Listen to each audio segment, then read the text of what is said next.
鸟鸟我出门春游了。聪明勇敢有力气，我真的羡慕我自己。鸟鸟我最近想要个小母鸡，所以我5点多就开始呱呱呱呱，闹得我妈没办法，只能带我出去玩。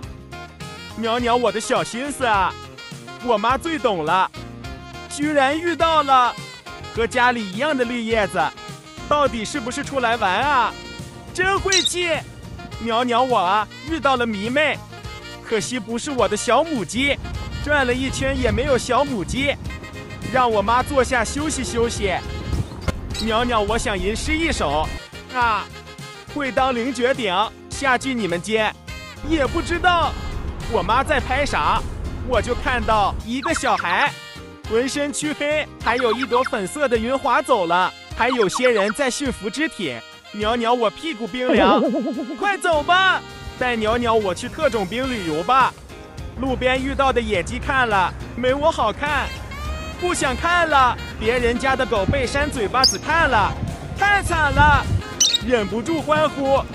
别人家的猫吃零食看了，我也吃不上，不想看了。一看到个饮料好像蛮好喝，快给鸟鸟买。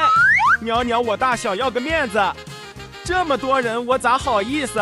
要一个这个特饮就好了，谢谢。啥太甜了不好喝，鸟鸟我就喜欢甜的，我不怕，齁死我！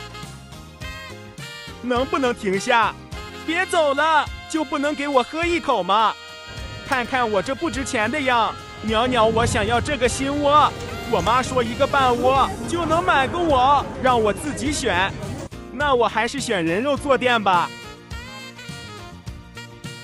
听说 Muji 懒人沙发也很舒服，我妈怕我拉屎要赔钱，不让我坐。鸟鸟我难过的8音盒都不想看。我妈真的身体素质差，还没遇到小母鸡就带我回家。